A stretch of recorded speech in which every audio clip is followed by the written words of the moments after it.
অনেকেই বলে যে ইসলামে রাজনীতি নাই, ধর্মের মধ্যে রাজনীতি নাই, মাওলানারা রাজনীতি পালো কোথায়? অথচ রাজত্ব নামের একটা সূরা আছে, সুবহানাল্লাহ বলেন। নাম কি? সূরায়ে মুলক। মুলক শব্দের অর্থ হলো রাজ্য, রাজত্ব। তাবারাকাল্লাযী বিয়াদিহিল মুলকু ওয়া হুয়া আলা কুল্লি শাইইন কাদির। গোটা বিশ্বের রাজত্ব, কর্তৃত্ব, মালিকানা একমাত্র কার হাতে? এটা কি আমার বাপের কথা না আল্লাহর কথা? যারা জবান খুলবেন না, মরার 3 দিন আগে আল্লাহ জবান কাড়া নেবেন। মরতেছেন না কিন্তু জবান নাই। আল্লাহ রাসূল বলেছেন, কোন ব্যক্তি যদি সারা জীবন পাপ করে আর মৃত্যুর সময় আল্লাহ আল্লাহ লা ইলাহা ইল্লাল্লাহ বলতে বলতে যদি মারা যায়, শুধুমাত্র আল্লাহর জিকির তার জবানে জারি থাকার কারণে আল্লাহ তার জীবনের সব গুনাহ মাফ করে দেয়। তা আপনারা কি মরার আগে বোবা হবেন? তাহলে হক কথা বলার সময় জবান বন্ধ রাখলে হবে না। এর চাইতে হক কথার আছে? গোটা বিশ্বের রাজত্ব, কর্তৃত্ব, মালিকানা একমাত্র কার হাতে? সমস্ত ক্ষমতার মালিককে। অহু আলা কুল্লি শাইইন কদির। প্রত্যেকটা বিষয়ের উপরে একমাত্র ক্ষমতা হলো আল্লাহর। আমরা সে আল্লাহর ক্ষমতাকে অনেকে বিশ্বাস করি না, মনে করি অমুক দলের হাতে ক্ষমতা। এখন অমুক দল ক্ষমতায় আছে, কোনো দল ক্ষমতায় নাই। দল যদি ক্ষমতায় থাকতো হাসিনা পরান লাগতো না। জোরে খান কথা ঠিক কিনা? হ্যাঁ, এটা দেখার পরেও যদি শিক্ষা না হয়, বুঝতে হবে কোনো দল ক্ষমতায় নাই। এখন আওয়ামী লীগ ক্ষমতায় ছিল, সামনে বিএনপি ক্ষমতায় আসবে না। সব সময় যিনি ক্ষমতা, তিনি হলেন আমাদের আল্লাহ। জোরে বলেন ঠিক? হ্যাঁ, সে আল্লাহ বলতেছেন, আল্লাযী খালাকাল মাউতা ওয়াল হায়াতা লিয়াবলুয়াকুম আইয়ুকুম আহসানু আমালা ওয়া হুয়াল আজিজুল গফুর। মৃত্যু আর হায়াতকে সৃষ্টি করেছেন কে? আল্লাহ। আগে দেখেন কিভাবে আল্লাহ বলতেছেন, একটু খেয়াল করেন যুবকেরা। তোমরা তো মনে করো আমার দাদা বেঁচে আছে, তারপরে বাপ আছে, তারপরে আমি আছি, সিরিয়ালে 3 নম্বরে আছি। হিসাব করে আমার দাদাই বেঁচে আছে। কি কন? এরকম আছে না নাই?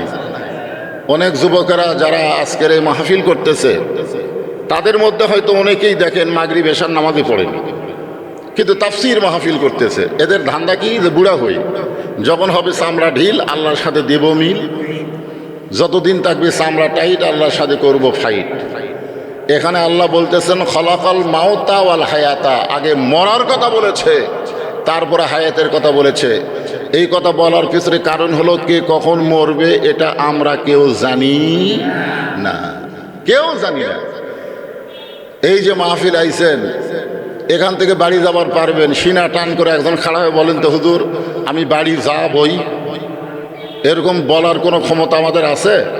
নাই। তার মানে বোঝা গেল যে কোনো সময় আমাদের মৃত্যু হবে। এই ছেলেরা এদিকে হয়েছে, কথাবার্তা চলবে না, জায়গা নাই।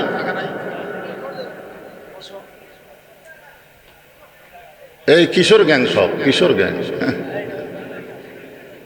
বসো বসো বসো, সব ছেলেরা বসো। আর আপনাদেরকে আমি অনুরোধ করলাম, যদি কারোর সামনে ফাঁকা থাকে তাহলে একটু একটু একটু চাপা যায় না? গোটা পৃথিবীর মানচিত্রে সবচাইতে ঘন বসতি হলো বাংলাদেশ। আপনি দেখবেন মানচিত্র, অল্প জায়গার মধ্যে বেশি মানুষ বাস করে, সেই দেশের নাম কি? বাংলাদেশ। এরপরেও 12 লক্ষ রোহিঙ্গা মুসলমানকে এ বাংলাদেশি জায়গা দিছে। এত ঘন হওয়ার পরেও জায়গা দেওয়ার অভ্যাস বাংলাদেশের আছে, আছে না নাই? তাহলে যারা ডানে আছে এরা কি রোহিঙ্গা? এরা তো হামাকিরি ভাই। তাহলে এদেরকে জায়গা দেওয়ার জন্য আমাদের একটু চেষ্টা করার দরকার আছে না নাই? দরকার আছে না নাই? আমি সবাইকে বলবো না, যার সামনে একটু ফাঁকা আছে, আল্লাহর হস্তে, আল্লাহর ওয়াস্তে কইছে, আমার হস্তে না। কার হস্তে? আল্লাহর হস্তে কইলে জায়গা না থাকলে একটা ঝোঁক মারা লাগবে। আল্লাহর হস্তে কইছে, কি আছে রে, একটা ঝোঁক মারা দেখি তো, সামনের দিকে একটা ঝোঁক দিয়ে দেখেন তো জায়গা বাড়াই কিনা। আর এই সুযোগে তোমরা বসে নাও, তোমাদের জন্য আজকে ওয়াজ হবে। এই যুবক আর ইয়ংদের জন্য আমার ওয়াজ হবে। বসো। বুড়া মানুষের জন্য ওয়াজ করে কোনো লাভ নাই। কারণ বুড়া মানুষ এমনি ভালো। যৌবন বয়সে ঘুষের চাকরি করছে, তখন আর মনে পড়ে নাই। যেই বুড়া হয়ে চাকরি গেছে তখন কাঁদতেছে আর বলতেছে, আল্লাহ আমি আর জীবনে ঘুষ খাবো না, আল্লাহ আমি আর জীবনে ঘুষ খাবো না। আল্লাহ কয় তোর চাকরি আছে? তাই নাই, তো ঘুষ খাবি কেমনে? তো মানুষ যখন বুড়া হয় বেকায়দাই ভালো হয়। জোরে কর কথা ঠিক কিনা? এদেরকে ভালো করা লাগবে। এই জন্য বসো, তোমরাই বসো। তাহলে আল্লাহ তাআলা কি বললেন খেয়াল করে শুনবেন। খালাকাল মাউতা ওয়াল হায়াতা, মৃত্যু এবং হায়াতকে সৃষ্টি করেছেন কে?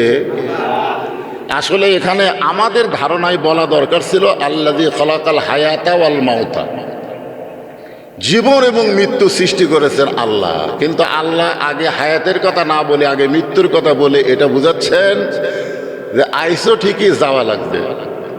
তুমি যতই 3 তলা 4 তলা 5 তলা বাড়ি করো, ওই জায়গায় তুমি থাকতে পারবে না, তোমাকে যাওয়া লাগবেই।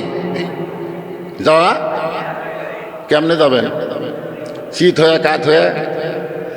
আল্লাহ বলেছেন, ইয়া আইয়ুহাল্লাযীনা আমানুত্তাকুল্লাহা হাক্কা তুকাতিহি ওয়া লা তামুতুন্না ইল্লা ওয়া আনতুম মুসলিমুন।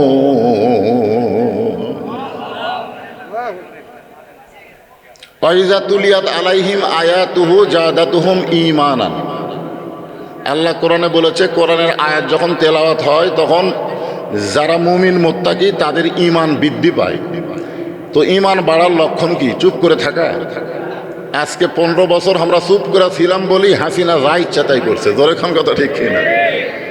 যুবকেরা দেখলো, ছাত্ররা দেখলো যে এই বুড়াগুলা হাসিনার ভয়ে এমন চুপ হয়ে গেছে, বিএনপি কোনো কথা কয় না, জামাত ইসলাম রাস্তাতে আসে না। তখন ইয়ং জেনারেশন দেখলো না, আর চুপ করে থাকার দিন নাই, এখন জবান খোলা লাগবে।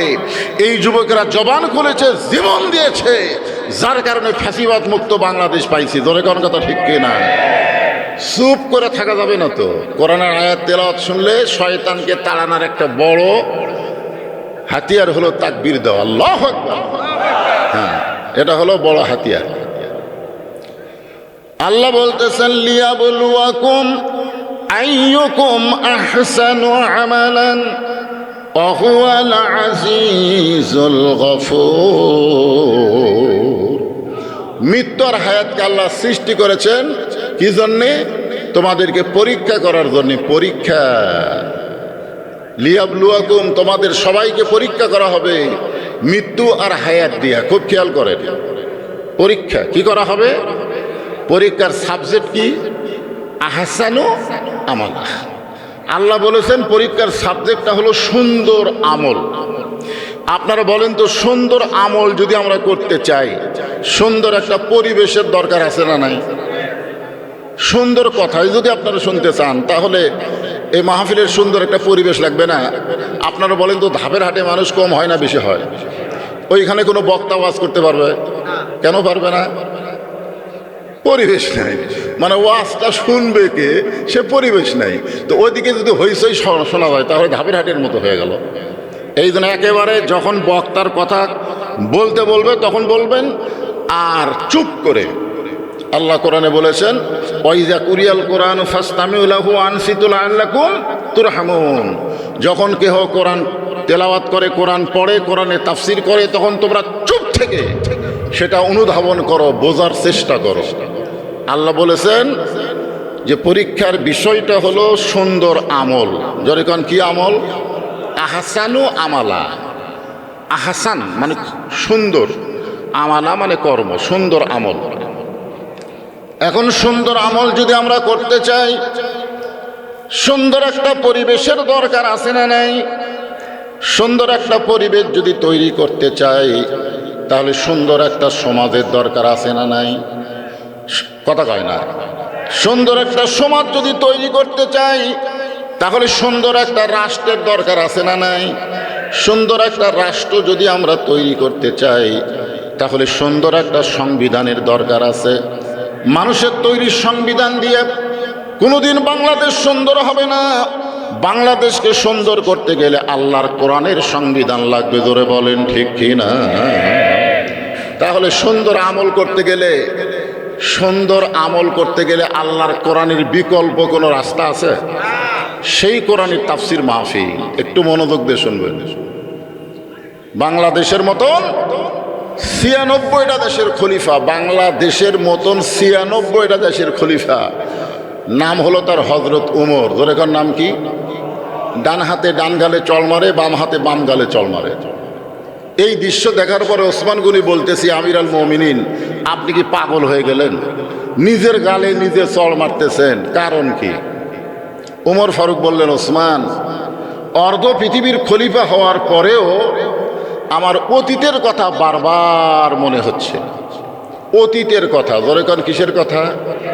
অতীত। অতীত অর্ধ পৃথিবীর খলিফা হওয়ার পরেও অতীতের কথা মনে করতেছে। চিন্তা করে দেখেন, আমরা অনেক সময় অতীত ভুলে যাই, ভবিষ্যতের চিন্তা নাই। বর্তমানে সিয়ার পায়া কি হনুরে, ঠিক কিনা বলেন? এরকম সিয়ার পাওয়ার পরে, বর্তমান সিয়ার পাশে তো কি হনুরে, কেন তোর অতীতের খবর কি, ভবিষ্যতের চিন্তা কি? মুসলমান যারা হবে তাদের ভবিষ্যৎ মসজিদের খাটনি তাদের বাড়ির আঙ্গিনায় চলে আসবে। ধরে কোন কথা ঠিক কিনা? হ্যাঁ, মনে রাখবেন, এটাই হলো আমাদের ভবিষ্যৎ। ওসমান গনি বললেন, ইয়া আমির আল মুমিনিন, আপনার অতীতের খবর কি? ওমর ফারুক বললেন, অতীতে আমি খালার বাড়িতে রাখালি করতাম, আমি খালার ছাগল চড়াতাম। ছাগল চড়ানোর পরে সন্ধ্যার সময় ছাগলগুলো যখন বাসায় নিয়ে আসতাম, আমার খালা ছাগলগুলো গুনে আমার মাথার চুল ধরে বলতো, ওমর, কয়টা ছাগল নিয়ে গেলি আর কয়টা ফেরত আনলি?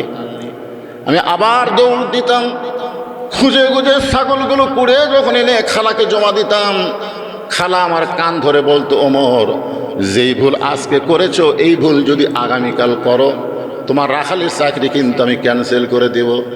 আমি তখন খালার পা ধরে বললাম, খালা, রাখালির চাকরি ক্যান্সেল করে দিলে আমি থাকবো কোথায়, খাবো কি? যে ওমর একদিন রাখালির চাকরি রক্ষা করার জন্যে খালার পা ধরে কেঁদেছে, আজকে সেই ওমরকে আল্লাহ অর্ধ পৃথিবীর খলিফা বানাইছে। এটা ওমরের যোগ্যতায় নয়, এটা কেবলমাত্র আল্লাহর কোরআনের ওসিলা। এখন আপনারা বলেন, এই কোরআনের পাওয়ার আছে না নাই? কিন্তু আমাদের বাংলাদেশের খবর কি? বাংলাদেশে কোরআনের পাওয়ার আছে? কোরআনের হক কথা সবচাইতে যিনি বেশি বলেছেন, আল্লামা সাইদি হুজুর, বিনা দোষে তাকে 13 বছর জেলখানায় বন্দি করে রাখছে। ধরে কোন কথা ঠিক কিনা? এটাই তো কোরআনের পাওয়ার। আমরা কোরআনের পাখির জন্য দোয়া করতাম, আল্লামা সাইদির নাম ধরে দোয়া করা 15 বছর যায়নি। আমি এক জায়গায় কেবল বলছি, আল্লামা সাইদির সাথে সাথে মাইক কেড়ে নিয়েছে, হুজুর আপনি কার নাম ধরলেন? এ তো রাজাকার। মনে মনে কই, তোর বাপ মায়ের ঠিক নাই, তুই জাউরা সন্তান। জোরে কোন কথা ঠিক কিনা? কিন্তু জবান খুলে পারিনি। চিন্তা করে দেখেন, আমরা দোয়া করতাম, আল্লাহ কোরআনের ফাঁকিকে হায়াত দাও, সুস্থ করে রাখো। জেলখানার মধ্যে যখন তার চেহারা সুন্দর হচ্ছিল, তখন ভারতের প্রেসক্রিপশনে তাকে জেলখানা থেকে বের করে হাসপাতালে নিয়ে গিয়ে হত্যা করা হলো। জোরে কোন কথা ঠিক কিনা? এটাই হলো বাংলাদেশে কোরআনের অবস্থা। আর আমরা এইভাবে থাকতে চাই না। আগামীতে আমরা আল্লাহর কোরআন চাই। জোরে কোন কথা ঠিক কিনা? হ্যাঁ, এই কোরআনটা আসলে কেমন এখনো বাংলার মুসলমান দেখে নাই। আগামীতে একটু দেখার চিন্তা করতেছে, আগামীতে একটু দেখার চিন্তা করতেছে। এতদিন তো আবু জেহেলের মতন শুনলাম, কিন্তু আসলে কোরআন ধরলে আমাদের কীরকম চেহারা হবে, আমাদের চরিত্র কেমন হবে, আমরা কেমন মানুষ হব, এটা নিজের চোখে দেখার জন্যে হযরত ওমর মক্কার অলি গলি ঘুরতেছেন যে আল্লাহর কোরআনটা দেখতে কেমন। আজকে আপনারা কোরআন শুনতে আইছেন, কিন্তু আমি আজকে আপনাদেরকে আল্লাহর কোরআন দেখাবো। আপনারা কি কোরআন দেখবেন? খালি শোনা যাবেন না দেখা লাগবে? কারা কারা আল্লাহর কোরআন দেখবেন? 2 হাত তুলে একটু আল্লাহকে দেখান তো। লিল্লাহে তাকবীর, হাত নামান। মাশাআল্লাহ, সারা জীবন খালি শোনাই গেলাম, আজকে একটু আল্লাহর কোরআন দেখি তো। কোরআনটা কি? যে রাখালকে আল্লাহ তাআলা খালার বাড়িতে রাখালি করত, সেই রাখাল ওমরকে আল্লাহ তাআলা এই কোরআনের কারণে অর্ধ পৃথিবীর খলিফা বানাইছে। তার মানে কোরআনের ক্ষমতা আছে। এই জন্যে হযরত ওমর আল্লাহর কোরআনকে নিজের চোখে দেখার জন্যে মদিনার অলি গলি ঘুরতেছেন। হঠাৎ হযরত ওমর দেখতে পায় বিস্তীর্ণ মরুভূমির মধ্যে একজন রাখাল উট আর দুম্বা চড়ায়। হযরত ওমর আল্লাহর কোরআনকে দেখার জন্য রাখালকে সালাম দিলেন, আসসালামু আলাইকুম রাখাল ভাই, আমার পেটে ক্ষুধা লাগছে, আমি উটের এক পেয়ালা দুধ চাই। রাখাল মুস্কি মুস্কি হাসতেছে। ওমর ফারুক বলে, রাখাল আমি তোমাকে সালাম দিলাম, উটের দুধ চাইলাম, তুমি সালামের উত্তর দাও না, উটের দুধ দিবা কিনা সেটাও বলো না, তুমি মুস্কি মুস্কি হাসতেছো কারণ কি? রাখাল বলতেছে, তোমার সালামের উত্তর দিব না, তোমাকে উটের দুধও দিবার পারবো না। ওমর ফারুক বললেন, আমার অপরাধ। রাখাল বলে, তোমার অপরাধ হলো আগে তোমার পরিচয় দাও, তুমি কে আগে তোমার পরিচয় দাও। ওমর ফারুক চিন্তায় পড়ে গেলেন, আমি আল্লাহর কোরআন দেখার জন্য ছদ্মবেশ ধারণ করছি, আর এই সময় যদি আমার পরিচয় দেই তাহলে তো গুমুর ফাঁস হয়ে যায়।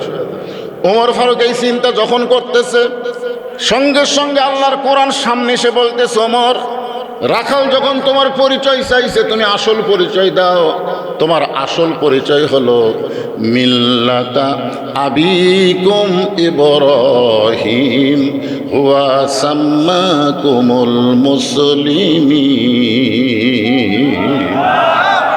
এখানে যারা আমরা বসে আছি, যারা কোরআন দেখব, এই কথার সাথে কি আপনারা একমত? কোরআনের এই কথার সাথে কি একমত? আল্লাহ বলতেছেন তোমাদের জাতির পিতার নাম হলো ইব্রাহিম। এই কথা কে বলতেছে? আল্লাহ বলতেছে তোমাদের জাতির পিতার নাম হলো ইব্রাহিম, হুয়া সাম্মাকুমুল মুসলিমিন, যিনি তোমাদের নাম রেখেছে মুসলমান। তাহলে আল্লাহ কোরআনে বলতে পারত যে মাওলানা হয়ে মরো, এমপি হয়ে মরো, মন্ত্রী হয়ে মরো, প্রধানমন্ত্রী হয়ে মরো। এ কথা আল্লাহ তো বলে নাই। আল্লাহ বলেছে লা তামুতুন্না ইল্লা ওয়া আনতুম মুসলিমুন, মুসলমান না হয়ে মরো না। এর মানে বোঝা গেল আমাদের পরিচয় হলো আমরা মুসলমান। জোরে বলেন আমরা কি? আমি যেই বলবো আমাদের পরিচয় কি, যারা বলবেন না, আপনার বাম কান্দের আর ডান কান্দের ফেরেশতা আল্লাহর কাছে খাড়া হয়ে থাকবে যে আল্লাহ এই যে কথা কিছুই কয় না। তা আল্লাহ বলতে যে বক্তা তখন পরিচয় জানবার চাইলো মুসলমান, যারা মুসলমান শব্দ উচ্চারণ করেনি, ওই আসলে মুসলমানের মধ্যে মুনাফিক, ধানের মধ্যে ধানিয়া ঘাস। জোরে কোন কথা ঠিক কি না? আমাদের পরিচয় কি? আরো জোরে জোরসে বলুন মাশাআল্লাহ। ওমর ফারুক বললেন, রাখাল আমার পরিচয় যখন শুনতে চাও তাহলে আমি হইলাম একজন মুসলমান। রাখাল মুস্কি মুস্কি হাসি আর বলে, আসল না নকল? মারাত্মক কথা। উমর ফারুককে রাখাল বলতেছে আসল না নকল? মুসলমান তো কইলে, কিন্তু এই যে মুসলমান, তুমি আসল না নকল? উমর ফারুক বলে, মুসলমান তো মুসলমানই, এর মধ্যে আসল নকল কি? রাখাল বলতেছে আসল মুসলমান যারা হবে তারা চাওয়ার ব্যাপারে সতর্ক থাকবে, জীবন গেলেও তারা আল্লাহ ছাড়া অন্য কারো কাছে চাইবে না। জোরে কোন কথা ঠিক কি না? এরকম মুসলমানকে আমরা দেখিনি। উকিল এসে বলতেছে আপনি একটা দলের আমির, আপনার ফাঁসি হবে, আপনি যদি বাঁচতে চান তাহলে রাষ্ট্রপতির কাছে একটা দরখাস্ত লেখেন, রাষ্ট্রপতি দয়া করে যদি আপনাকে মাফ করে দেয় তাহলে আপনার ফাঁসির দণ্ড মওকুফ হয়ে যাবে। আসল মুসলমান মুস্কি মুস্কি হাসে। উকিল বলে, হাসেন কেন? বলে, হাসার কারণ হলো আমি আমার জীবনে 3টা রাষ্ট্রপতিকে ক্ষমতা থাকা অবস্থায় মরা দেখছি। কয়টা? 3টা রাষ্ট্রপতিকে ক্ষমতার থাকা অবস্থায় মরা দেখছি। একটা হলো শেখ মুজিবুর রহমান, একটা হলো জিয়াউর রহমান, একটা হলো জিল্লুর রহমান। যারা ক্ষমতার থাকতে নিজেরাই মরে যায়, কোন মুসলমান জীবন গেলেও তাদের কাছে প্রাণ ভিক্ষা চায় না। জোরে কোন কথা ঠিক কিনা? ইয়াকা নাবুদু ওয়া ইয়াকা নাস্তাইন। আমরা গোলামি করি কার? তাহলে সাহায্য চাই কার কাছে? আল্লাহ ছাড়া কোনো বাবার কাছে? দয়াল বাবা খালি কয় না, দুসরা থেকে গাড়ি যায় না। আমার দয়াল বাবার দরবারেতে কেউ ফিরে না খালি হাতে।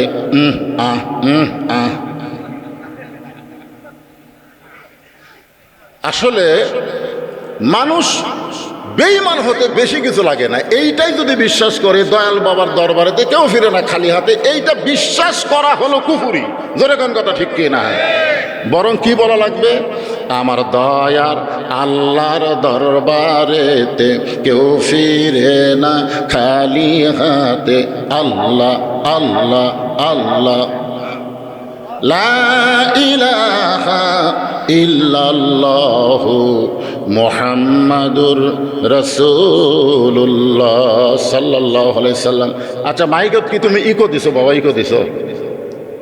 ইকোটা বন্ধ করে দাও তো, সাউন্ড চেঞ্জ করে কেন? ওমর ফারুক বলে, রাখাল, মুসলমান তো মুসলমানের মধ্যে আসল নকল কি? রাখাল বলতেছে, তুমি যদি আসল মুসলমান হও তাহলে তুমি দুধ চাইছো কার কাছে? যেই বলছে তুমি দুধ চাইছো কার কাছে, ওমর ফারুক চমকে উঠে বলে, আল্লাহর কোরআন যখন দুনিয়াতে চালু থাকে, উমর যদি ভুল করে একটা রাখাল পর্যন্ত সেই ভুল ধরবার পারে। আপনাদের মণ্ডলপাড়া মসজিদে আল্লাহর কোরআন চালু আছে, আছে না নাই? আল্লাহর কোরআন চালু থাকার কারণে ইমাম যদি আসরের 3 রাকাত নামাজে বসে, সাধারণ একজন অটো ভ্যানওয়ালা 4 রাকাতে নামাজ পড়তেছে, ওই আল্লাহু আকবার আল্লাহু আকবার কি কন? কয়বার বৈঠক হয়? 2 রাকাতের পরে একটা, 4 রাকাতের পরে একটা। কিন্তু ইমাম বসেছে কয় রাকাত পর? 3 রাকাত পরে বসেছে। সামনে কাতারের মুসল্লিদের কোনো খেয়াল নাই, ওই 4 নম্বর কাতার থেকে আল্লাহু আকবার কইছে। ইমাম মনে মনে বলতেছে, তুই যতই লোকমা দে আমি উঠব না, আমি 41 সালের আগে উঠব না। এই মনে করে ইমাম যদি বসেই থাকে স্বৈরাচারী হয়ে, আপনারা বলেন তো মসজিদের মুসল্লি ইমামের পক্ষে না ভ্যানালার পক্ষে যাবে? তার মানে বোঝা গেল মসজিদে ইমামের আইন চলে না, মসজিদে আল্লাহর আইন চলে। আল্লাহর আইন যখন চালু হবে তখন দুনিয়ার কোনো মানুষ ইচ্ছা মতো চলতে পারবে না। জোরে কোন কথা ঠিক কিনা? তুমি যত বড় নেতা হও আর যত বড় খেতা হও। ওমর ফারুক চমকে করছে, সর্বনাশ। আল্লাহর কোরআন যখন চালু থাকে, ওমর যদি ভুল করে রাখাল পর্যন্ত ভুলটা ধরতে পারে। ওমর ফারুক চোখের পানি বের করে বলতেছে, রাখাল ভাই, আসলে চাওয়ার ব্যাপারে আমার ভুল হয়ে গেছে। রাখাল বলতেছে, ভুলটা যখন স্বীকার করছো তাহলে আল্লাহ তোমাকে তওবা করার সুযোগ দিয়েছে। কিখন যেই দলের মেম্বার থেকে চেয়ারম্যান থেকে এমপি মন্ত্রী পর্যন্ত সবাই পলায়া যায়, এমনকি জাতীয় মসজিদের খতিব পর্যন্ত পলায়। এতদিন পর্যন্ত আমরা সেই দল করে ভুল করছি, ভুল করেছি, সেখান থেকে ফিরে আসার রাস্তা আছে না নাই? জোরে কোন আছে না নাই? ওই দল যারা করেন তারা ভুল স্বীকার করেন যে আল্লাহ আমরা ভুল করছি।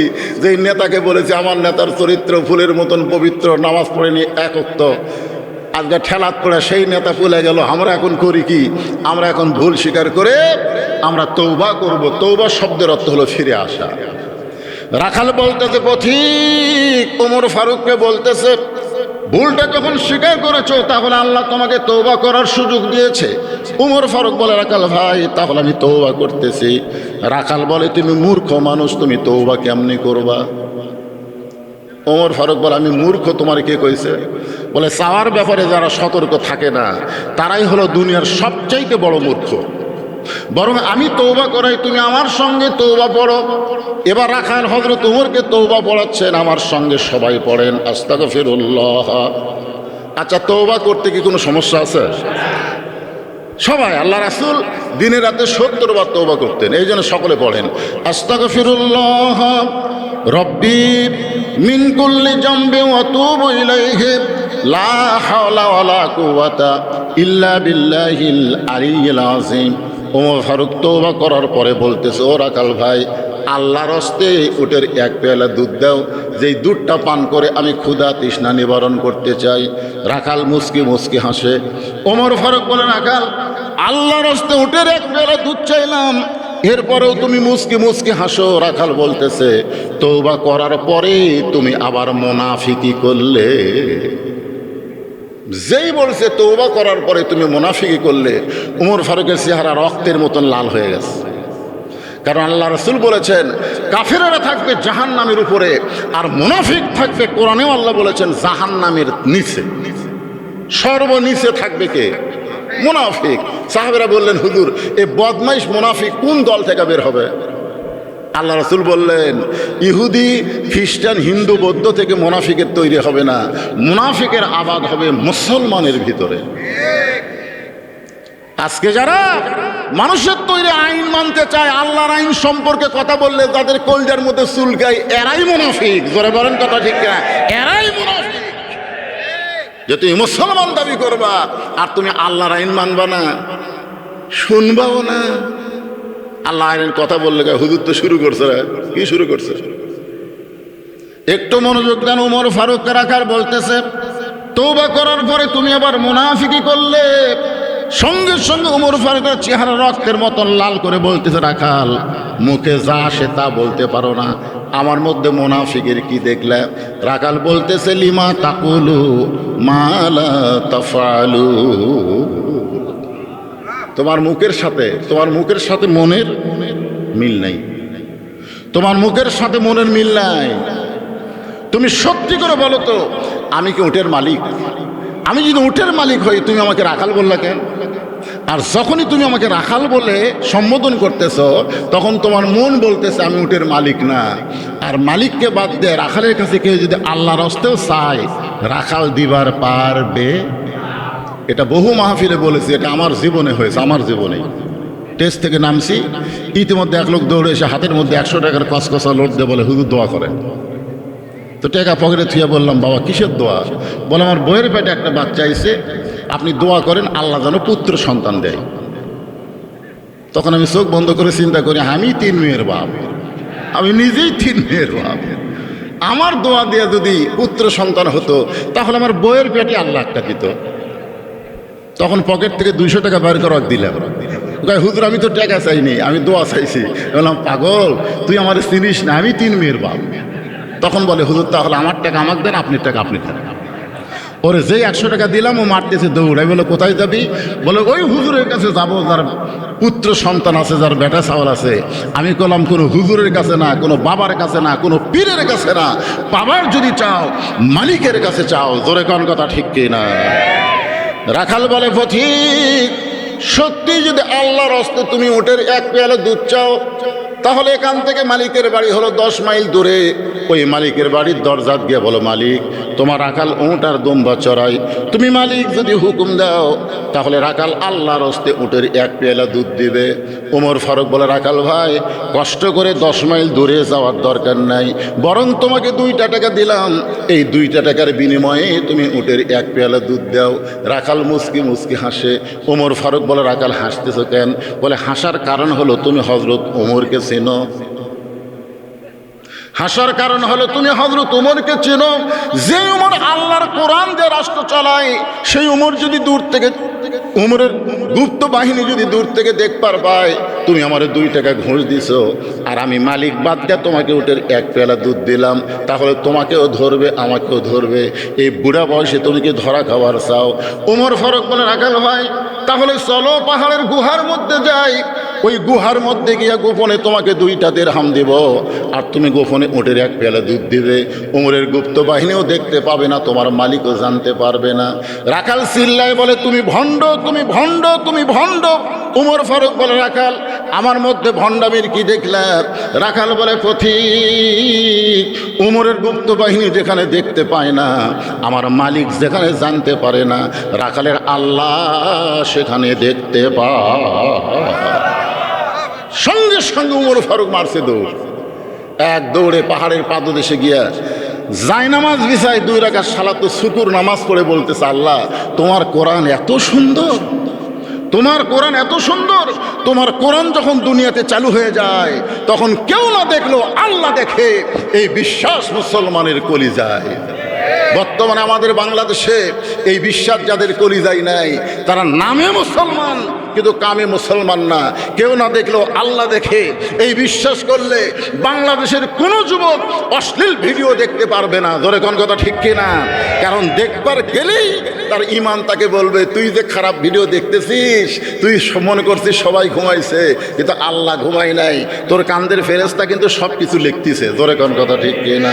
তোমার 2 কান্দে 2 মোহরি, লিখিতেছেন ডায়েরি, দলিল দেখে রায় দিবে, টাকা পয়সার নাই কারবার। সবাই বলেন আছেন আমার মুক্তার, আছেন আমার ব্যারিস্টার, শেষ বিচারের হাইকোর্টেতে তিনি আমায় করবেন পার।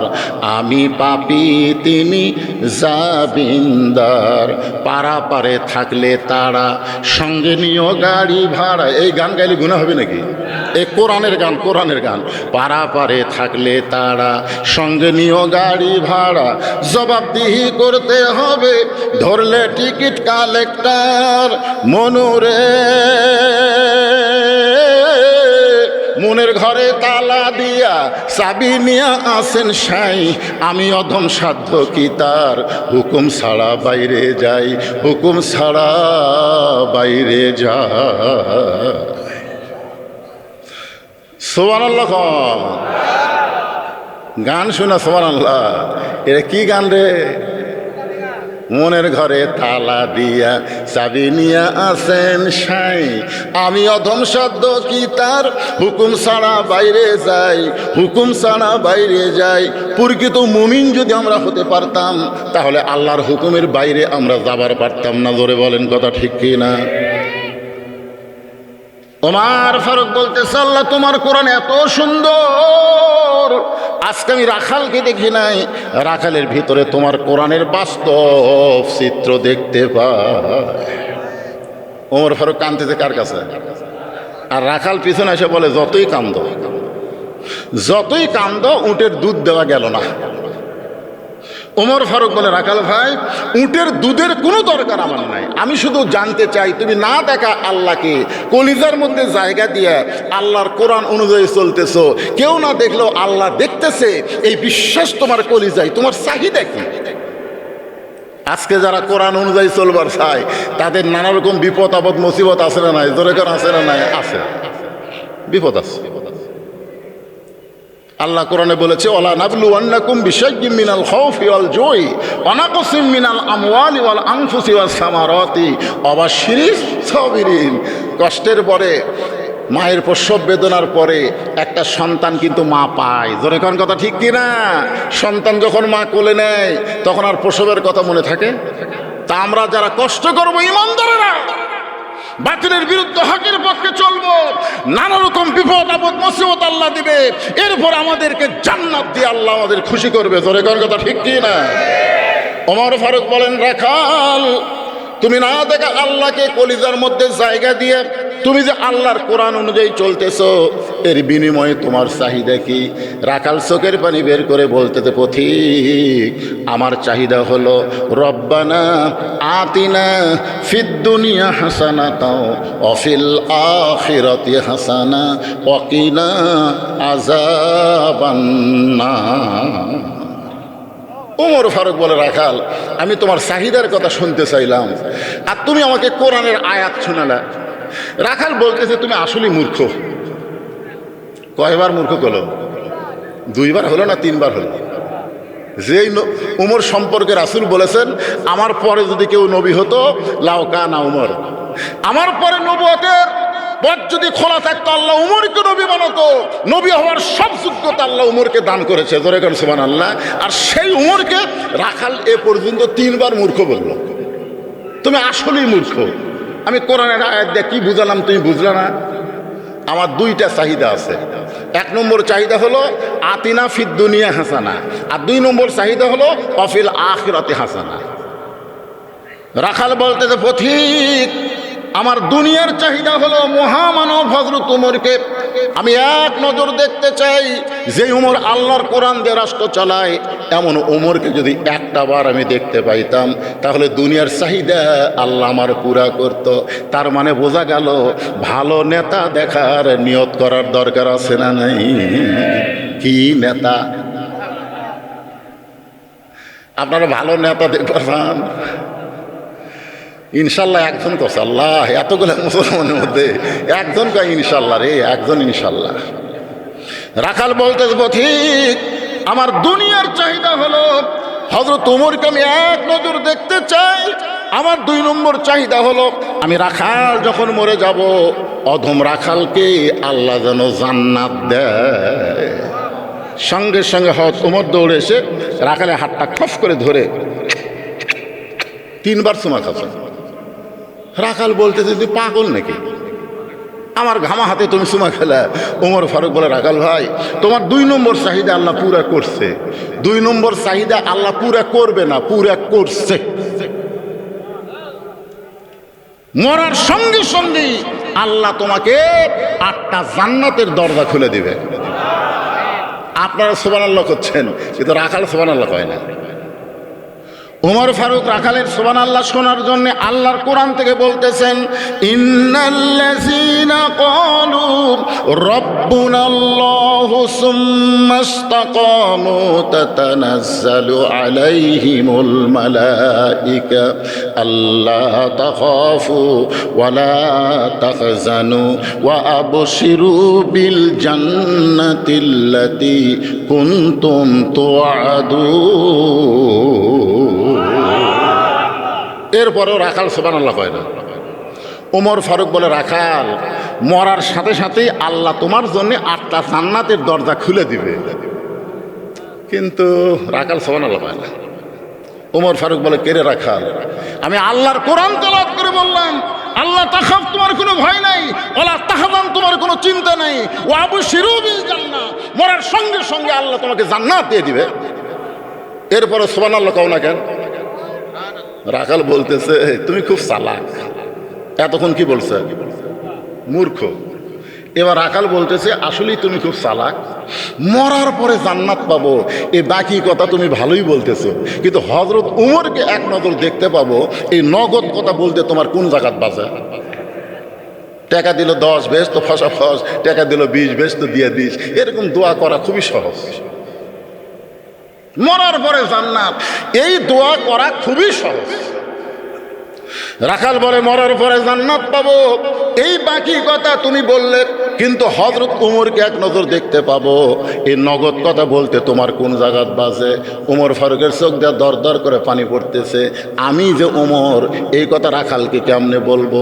যে রাখাল আমাকে তওবা পড়াইছে, যেই রাখাল আমাকে মুনাফিক কইছে, যে রাখাল আমাকে ভণ্ড কইছে, এখন যদি বলি আমি ওমর, বলাও সারা, রাখাল হার্ট ফেল করে মরাও সারা। যে ওমর রাস্তাতে গেলে শয়তান কয়দিন যায় না, আর সেই রাখালকে তওবা পড়াইছে। জোরে কোন কি পড়াইছে? সেই রাখালকে মুনাফিক কইছে, ভণ্ড কইছে।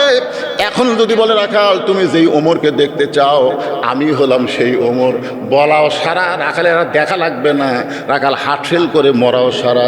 ওমর ফারুক চিন্তাত পড়ে গেলেন আমি যে ওমর এইটা রাখালকে কেমনে বলবো?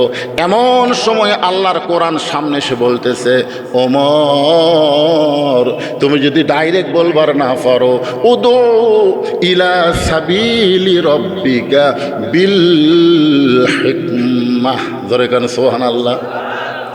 ওমর ফারুক বললেন রাখাল সত্যি যদি হযরত উমরকে দেখতে চাও তাহলে তোমাকে ফজরের নামাজ সামনে কাতারে আদায় করা লাগবে। ফজরের নামাজ যদি সামনে কাতারে আদায় করো, মেহরাবের দিকে লক্ষ্য করে দেখবা যেই মানুষটা ইমামতি করতেছে ওই মানুষটি হলেন হযরত উমর। সুবহানাল্লাহ। 2-1 করলেন। কি বুঝলেন? কি বুঝলেন? যত বড় নেতা হবেন তত বড় মসজিদের ইমাম হওয়া লাগবে। জোরে কোন কথা ঠিক কিনা? নামাজ পড়ে না ওই নেতা। ছোটবেলায় দেখতাম কারেন্ট ছিল না, এই হারকিন মোছা লাগতো। সন্ধ্যার সময় মা বোনেরা পুরানো কাপড় দিয়ে হারকিন মুছতো। আপনারা দেখেন নে? আমরা বলতাম মা আমার নাম কি কয়? এটা লেতা বাবা, এটা লেতা। যেই লেতা নিজে নামাজ পড়ে না তার কর্মী বাহিনীরাও নামাজ পড়ে না। ওমর ফারুক বলতেছেন রাখাল সত্যিই যদি উমরকে দেখতে চাও তাহলে ফজরের নামাজ তোমাকে সামনে কাতারে আদায় করা লাগবে। ফজর যদি সামনে মেহরাবের মধ্যে দেখবা যে মানুষটা ইমামতি করতেছে ওই মানুষটি হলেন হযরত ওমর। রাখাল ছোট বাচ্চার মতন কাঁদতেছে। ওমর ফারুক বলে রাখাল কান্দার কারণ কি? রাখাল বলতেছে আমি বারান্দাত নামাজ পড়ি, আমি বারান্দায় নামাজ পড়ে আমি মসজিদের ভিতরে ঢোকার সাহস পাই না, কারণ মসজিদের মধ্যে দামি দামি সাহাবী থাকে, ওই দামি দামি সাহাবীর মধ্যে আমি রাখাল কেমনে যাই? ওমর ফারুক বললেন, রাখাল তুমি বারান্দায় নামাজ পড়ো, তুমি কম দামি, আর মসজিদের মধ্যে নামাজ পড়ে তারা দামি। এই কথা তোমাকে কে বুঝাইলো? আল্লাহ কোরআনে বলেছেন, ইন্না আকরামাকুম ইনদাল্লাহি আতকাকুম, ওই ব্যক্তি সবচেয়ে দামি হয় যার কলিজার মধ্যে আল্লাহর বেশি ভয়। আমি চেয়ারে বসে ওয়াজ করতেছি, আমি বেশি দামি, আর আপনারা নিচে বসে ওয়াজ শুনতেছেন, আপনারা কম দামি। এটা কখনোই মনে করা যাবে না। অনেক বক্তাকে আল্লাহ তক্তা বানিয়ে জাহান্নাম দিবে, অনেক শ্রোতাকে আল্লাহ বিনা হিসাবে জান্নাত দিয়ে দিবে। জোরে কর কথা ঠিক কি না? কে দামি? হ্যাঁ, আল্লাহ এখানে মাফ করে দিছে, আমার কাছে কে দামি? ইন্না আকরামাকুম ইনদাল্লাহি আতকাকুম, ওই ব্যক্তি সবচাইতে দামি হয় যার কলিজার মধ্যে আল্লাহর বেশি ভয়। ওমর ফারুক বললেন, রাখাল যদি ওমরকে দেখতে চাও তাহলে ফজরের নামাজ তোমাকে সামনে কাতারে আদায় করা লাগবে। রাখাল বলতেছে, পথিক তাহলে আজকে এশার নামাজের পর আমি আর বাড়িতে যাব না। ওমর ফারুক চুমকোটে বললেন, কেন ভাই? বলে, এশা পড়া যদি বাড়িতে যাই তাহলে ফজর সামনে কাতারে কেমনে পাই? ওমর ফারুক বললেন, রাখাল তুমি কি 5 ওয়াক্ত নামাজ সম্পর্কে জানো? রাখাল বলে, জানি না। কেন? আমি তো জানি। ওমর ফারুক বললেন, তাহলে বলো তো, আসর মাগরিব এশা তাড়াতাড়ি, আর এশা থেকে ফজর, ফজর থেকে জোহর দেরি, কারণ কি? দেখবেন 3 ওয়াক্ত নামাজ কি তাড়াতাড়ি, বুঝতে পারেননি? আসর পড়ার কিছুক্ষণ পরেই, মাগরিব পড়ার কিছুক্ষণ পরেই, কিন্তু এশা থেকে ফজর লম্বা সময়, আবার ফজর থেকে জোহর লম্বা সময়। বলো তো এই 2 ওয়াক্ত নামাজ লম্বা কেন? রাখাল বলতে, আমি তো জানি না।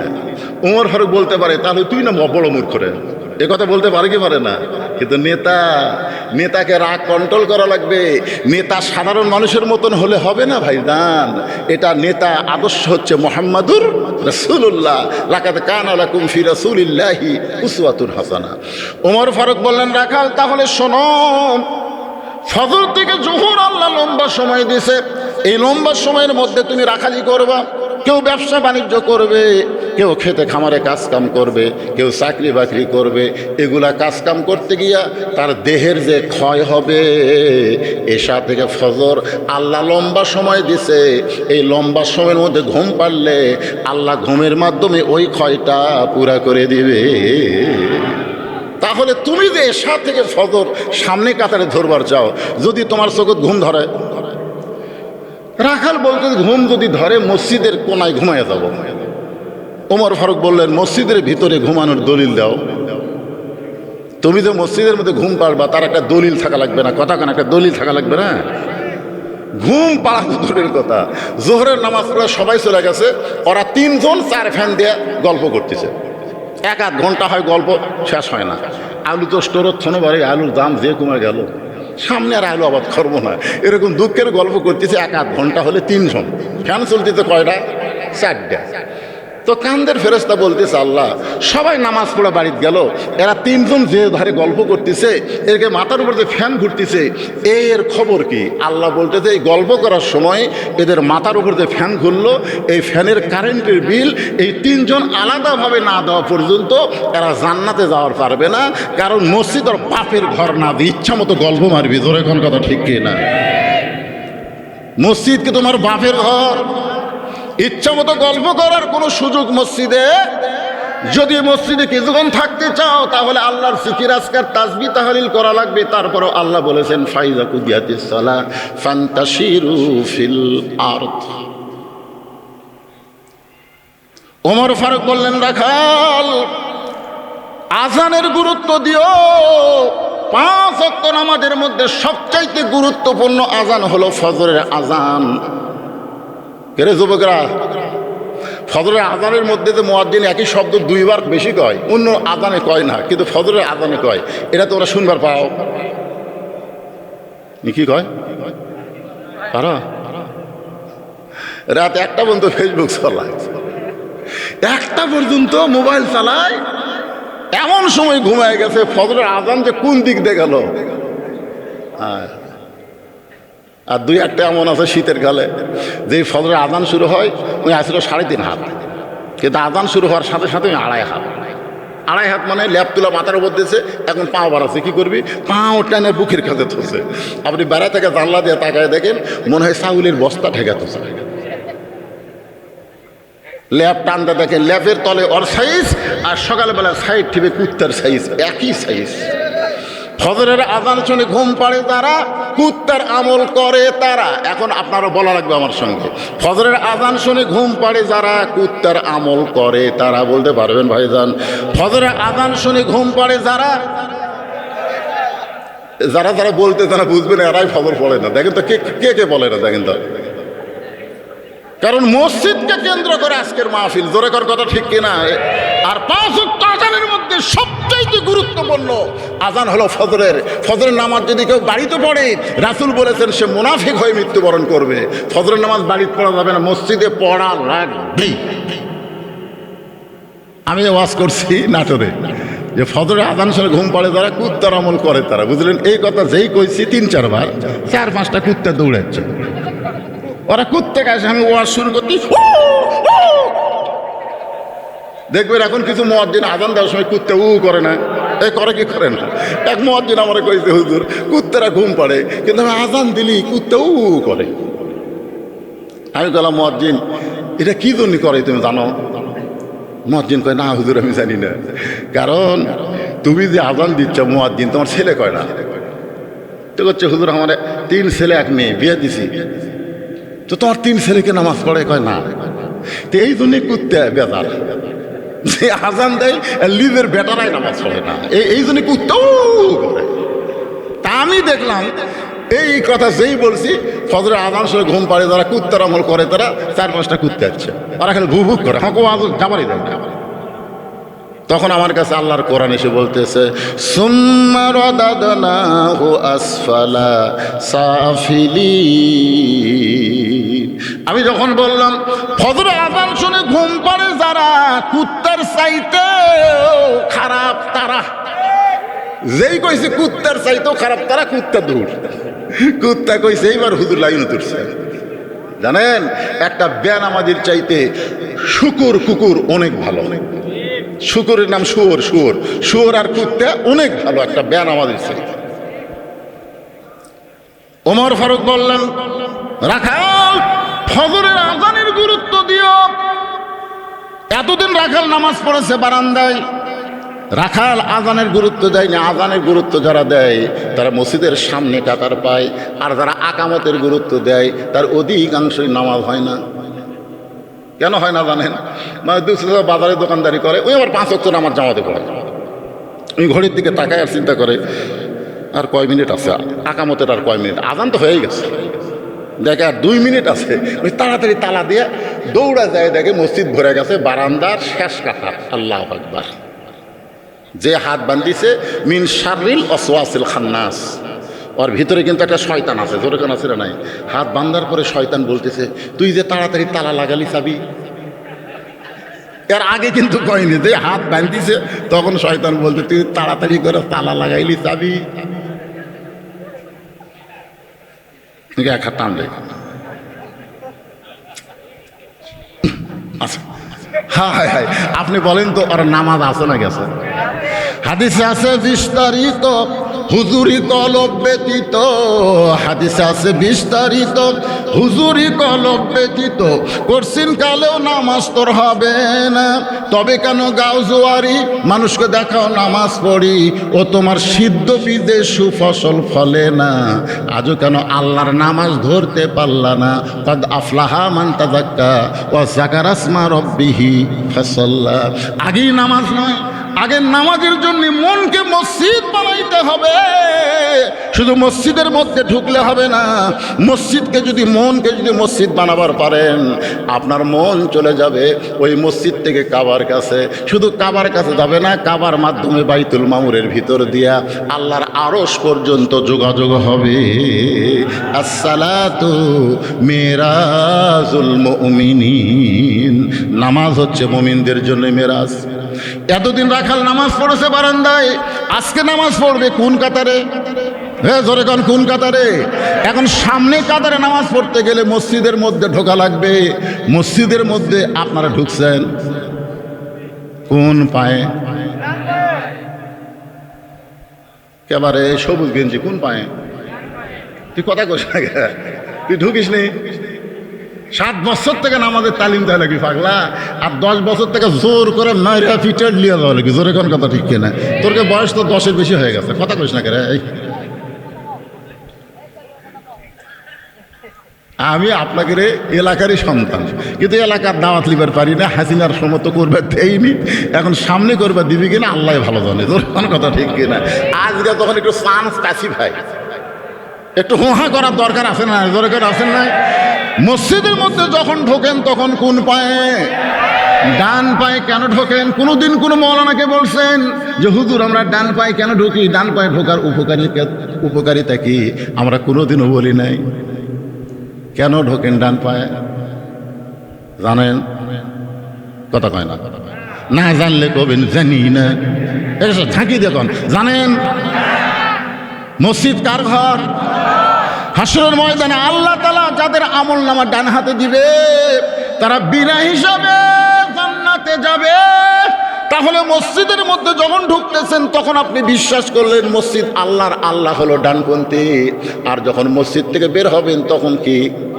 বাম পাও। বাম পাও মানে দুনিয়ার আইন যারা মানবার চায়, দুনিয়ার আইন দিয়ে যারা রাজনীতি করে, এরা হলো সবাই বামপন্থী। ঢোকার সময় একটা দোয়া পড়েন, দোয়া পড়েন না ভাইজান? যখন করোনা ছিল তখন এই দোয়া পড়ছেন? এই যখন করোনা ছিল দেখি আমার মাদ্রাসার মসজিদে এক লোক মুখত মাস্ক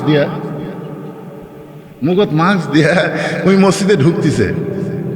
তা আমি করলাম কে ভাই, একজন মোবাইল করলে একটা মেয়ে মানুষ করে দেয়, আপনার যখন ঘর থেকে বাইরে যাবেন তখন মুখে মাস্ক পরবেন। তা আপনি ঘর ঢুকতে মাস্ক পরতেছেন কেন? নিজের ঘরত কোনোদিন মাস্ক পরেন কেন না? তাহলে আল্লাহর ঘরে ঢুকতে মুখত মাস্ক কেন?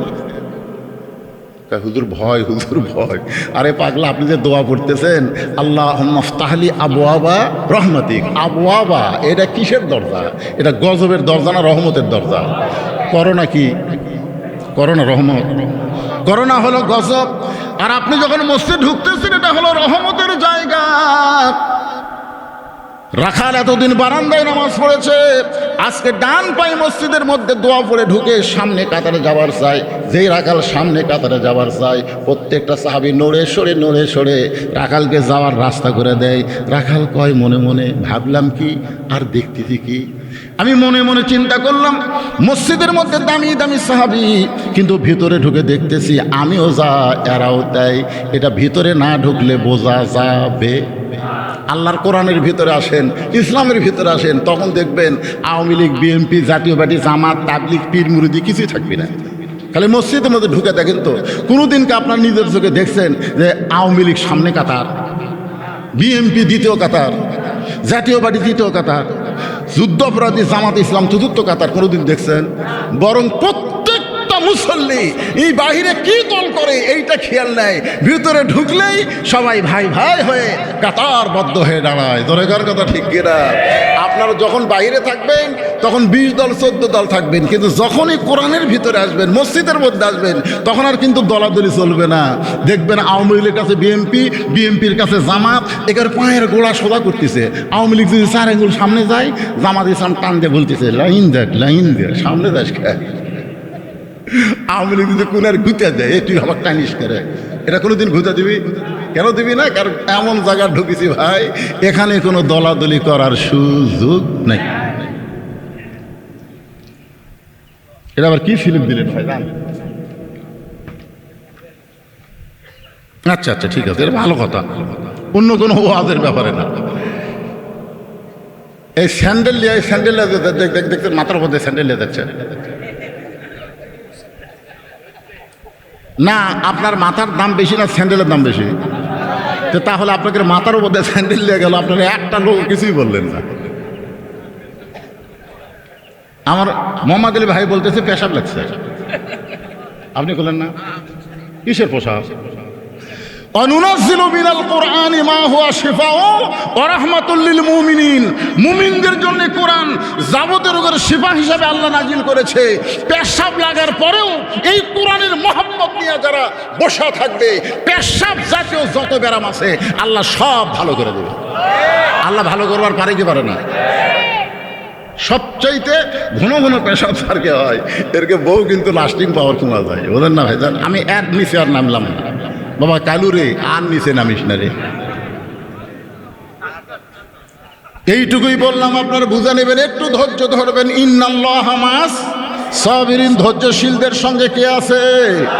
মসজিদের মধ্যে ঢুকে রাখাল বলতেছে, আল্লাহ বারান্দা থেকে মনে মনে চিন্তা করলাম আমি হলাম কম দামি, ভিতরে দামি দামি, আর ভিতরে ঢুকে দেখতেছি আমিও যা এরাও তাই। এটা ভিতরে না ঢুকলে বোঝা যায় না। সারাদিন বাহিরে ভিক্ষা করে আর জিকির করে বাদশাহ শাহজাহান, বাদশাহ শাহজাহান। সারাদিন বাহিরে ভিক্ষা করে আর জিকির করে বাদশাহ শাহজাহান।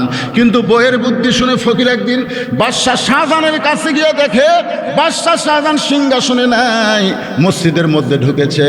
এবার ফকির মসজিদের কাছে গিয়ে দেখে দরজা বন্ধ, একটা জানলার পাল্লা খোলা। ওই দিক দিয়ে তাকায় দেখতে পায় বাদশাহ শাহজাহান দুই হাত তুলে আল্লাহর কাছে কাঁদতেছে আর বলতেছে, ও বাদশার বাদশাহ, তোমার দরবারে আমি ফকির, আমি ফকির বলে দু চোখ দিয়ে দর দর করে পানি পড়তেছে। ফকির বলতেছে, এতদিন বাহির থেকে বাদশাহ বাদশাহ বলে জিকির করলাম, আজকে ভিতরে ঢুকে দেখি আমিও যা ইও তাই। এটা তো ভিতরে না ঢুকলে বোঝা যাবে না ভাই। বেড়া থাকা প্রধানমন্ত্রী এমপি বহু কিছু বলতেছেন, একবার ভিতরে ঢুকে দেখেন এসপি সাহেব খাড়া হচ্ছে, সামনে কাতার পুরা হয়নি, আর একজন মুসল্লি লাগবে, আর একটা মুসল্লি হলে সামনে কাতার পুরা হয়। এসপি চিন্তা করে কেউ নাই, তাকে দেখে চৌকিদার খাড়া হয়ে আছে, দরজা চৌকিদার খাড়া হয়ে আছে। এসপি বলতেছে আয় আয়, চৌকিদার বলে না স্যার। এসপি বলে পাগলা, তুই কোন টাকা স্যার বলতেছিস রে? রে পাগলা, খালি ভিতরে ঢুকে দেখ, তুইও যা মতে কিসের স্যার? যতক্ষণ বাইরে থাকবো আমি এসপি, তুই চৌকিদার। ভিতরে ঢুকলে এসপি চৌকিদার আমার কাছাই কাছাই, চৌকিদারের কাছে নিয়ে চৌকিদার একটু ভয়ে পিছনে থাকে। এসপি বলতেছে আমার পায়ের গোড়ালির সাথে গোড়ালি মিল কর। চৌকিদার বলতেছে স্যার আমার পায়ের গোড়ালি কিন্তু ফাটা, আপনারটা তেলতেলা আমারটা ফাটা। ফাটা তেলতেলা একত্র হলে যে কী হবি? কারণ স্বামী স্ত্রী ঘুমাতে যায়, স্বামীর পাও ফাটা, বইয়ের পাওত খালি একবার লাগিতে ভাই ঘুমের ঠেলায়। বউ সিয়াতুন পায়ে বলতেছে মহারণা মাফ করে দিলাম, তুমি ল্যাপ পাল্টাও। জোরে কোন কথা ঠিক না? কারণ ফাটা পাও হলো বিলেটের চাইতো ধার। এখন চিন্তা করে দেখেন, এসপি চৌকিদার কাতারবদ্ধ হয়ে নামাজ পড়তেছে, রাখাল সামনে কাতার মেহরাব বরাবর দাঁড়ায়, মানে উমরকে যেন ভালোভাবে দেখা যায় এই নিয়তের সামনে কাতার মেহরাব দাঁড়ায়া রাখাল 2 রাকাত সুন্নত নামাজ আদায় করলেন। ফজরের ফরজের আগে 2 রাকাত সুন্নত আছে না নাই? দাম কত আপনারা বলেন তো? ফজরের ফরজের পূর্বে যে 2 রাকাত সুন্নত আদায় করেন, এই 2 রাকাত সুন্নতের কত দাম? আল্লাহ বলেছেন আসমান জমিন বিক্রি করলেও এই 2 রাকাত সুন্নতের সমান হবে না। সুবহানাল্লাহ, জোরে গান। রাখাল ফজরের 2 রাকাত সুন্নত নামাজ পড়ে চুপটি করে বসে গেছে। রাখাল চুপটি করে বসে আছে। এমন সময় একজন সাহাবী মসজিদের মধ্যে ঢুইকা দেখে জায়গা দখল। খুব খেয়াল করে শোনেন, এখান থেকে মনোযোগ না দিলে কিন্তু বোঝা বড় কঠিন হয়ে যাবে। একজন সাহাবী ঢুইকা দেখে আমার জায়গা দখল। মসজিদে শুধু একটা জায়গায় দখল, সেটা হলো ইমামের জায়গা। জোরে কোন কার জায়গা? কিন্তু ওই সাহাবীর নাম হলো ওসমান গনি। জোরে বলেন নাম কি? ওসমান গনি ঢুইকা দেখে আমার জায়গা দখল করে কে বসে আছে। এখন আপনারা বলেন তো ওসমান গনি এত বড় কথা কেমনি কয় যে আমার জায়গা দখল করে কে বসে আছে? এই কথাটা বলেছেন আল্লাহর নবী। আমি যখন ইমামতি করব, আমি বরাবর যিনি পিছনে থাকবে তার নাম হলো আবু বকর। আবু বকর যখন ইমাম হবে, আবু বকর বরাবর যিনি পিছনে থাকবে তার নাম হলো ওমর। ওমর যখন ইমাম হবে, ওমর বরাবর যিনি পিছনে থাকবে তার নাম হলো ওসমান। ওসমান যখন ইমাম হবে, ওসমান বরাবর পিছনে যিনি দাঁড়াবে তার নাম হলো আলী। আমার আলী যখন ইমাম হবে, আলী বরাবর পিছনে। এই পিছনের শব্দ বলার পরে নবী আর কারো নাম বলে না। সাহাবারা বললেন ইয়া রাসূলুল্লাহ, হযরত আলী যখন ইমামতি করবে, আলী বরাবর পিছনে কে দাঁড়াবে?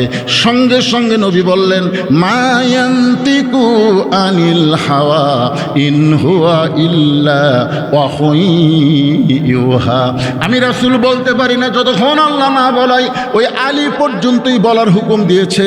এই আলী পর্যন্তই হলো খোলাফায়ে রাশেদিন। আল্লাহু আকবার। এই আলী পর্যন্ত হলো খোলাফায়ে রাশেদিন। তাহলে হযরত উমর যখন ইমামতি করবে, উমর বরাবর পিছনে কে দাঁড়াবে? আর তখন কি বুঝলেন? নাম কোন? ওসমান। কিন্তু আইজা দেখে জায়গা দখল, ওসমান গনি হলো আল হায়াউন ওসমান। জুমার দিনে সানি খুতবা ইমাম সাহেব আপনাকে শোনায় না? আল হায়াউন ওসমান। ওসমান অত্যন্ত সরম। ওসমান চিন্তা করতেছে, আমার জায়গা যখন বসেই পড়েছে, এক তুলা দেওয়ার কি দরকার? সরম মানুষ, বুঝতেছেন না? যাই দেখে রাখালের পাশে ফাঁকা জায়গা আছে, ওই ফাঁকা জায়গার মধ্যে ওসমান গনি ফজরের 2 রাকাত সুন্নত নামাজ পড়ে রাখালের দিকে 3 বার তাকাছে। কয়বার? আপনারা বলেন তো, মূর্খ মানুষের দিকে কেউ যখন বারবার তাকায়, মূর্খ মানুষ খুশি হয় না রাগ করে?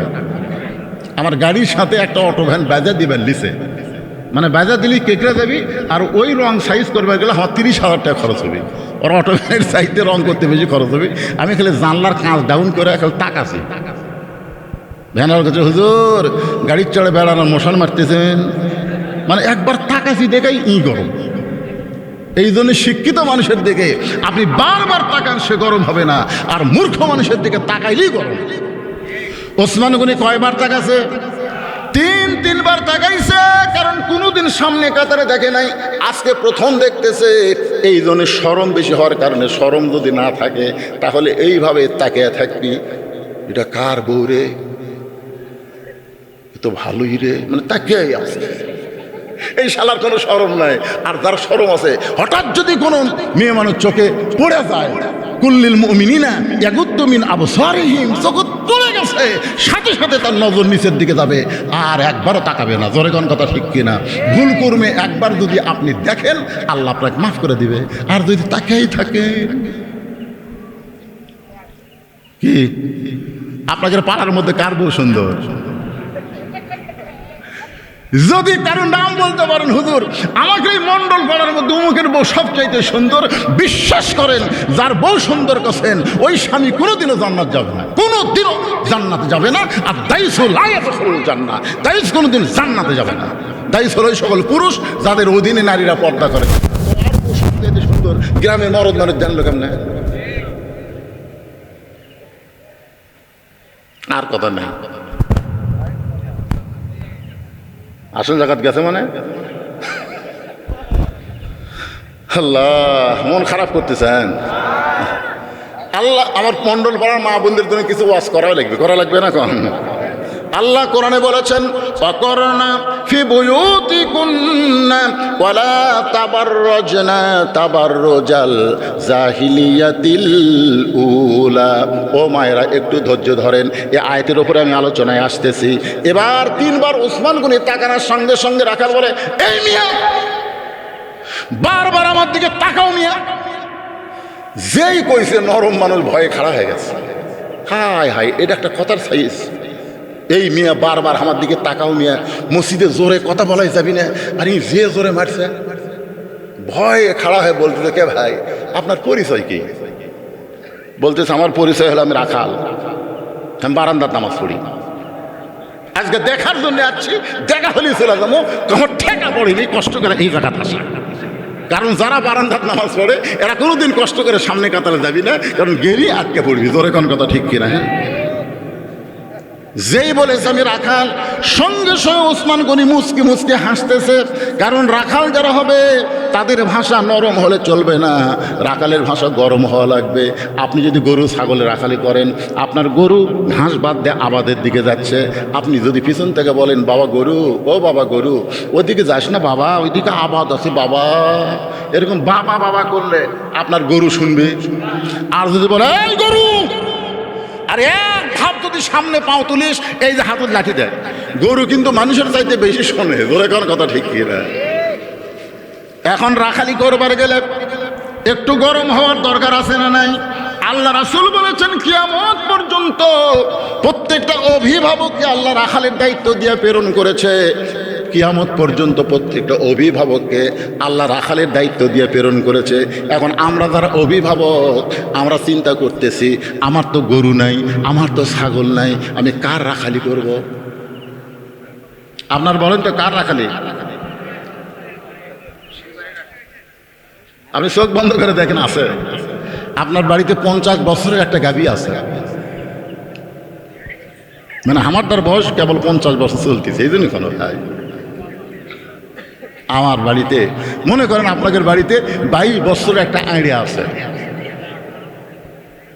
চোখ বন্ধ করে দেখেন 17 বছরের একটা বোকনা আছে। এখানে গাভী মানে বউ, আইডিয়া হলো বেটা, বোকনা হলো বেটি। আপনার বলেন তো এই 3 জনের উপর আপনার রাখালি করার দায়িত্ব আছে না নাই? জোরে কোন আছে না নাই? আপনি মসজিদের মন্ডল বা মসজিদে সামনে কাতারে ঈশার নামাজ পড়েন, কিন্তু আপনার বিবির খবর কি? আপনি সুবহানাল্লাহ পড়তেছেন আর বাড়ি যাচ্ছেন, আর নিয়ত করছেন আমার বউ তো এশার নামাজ পড়া দোয়া দরুদ পড়তেছে, মাশাআল্লাহ আমিও নামাজি, আমার বউ নামাজি, এই মনে করে বাড়ি ঢুকা দেখেন আপনার ঘরের ভিতর থেকে হরি হরি হরি হরি লোলো লোলো লোলো লোলো কেরে। আমি মুসলমান সামনে কাতারে নামাজ পড়লাম আর আমার বাড়িতে হরি হরি লোলো লো, খবর কি? যায় দেখেন আপনার গাভী, আপনার ম্যাডাম ভারতের স্টার জলসা দেখতেছে। এখন আপনারা বলেন আপনি রাখাল হিসাবে আপনার বইয়ের উপর আপনি কি করবেন? আপনি রাখাল হিসাবে আপনার বউকে কি করবেন?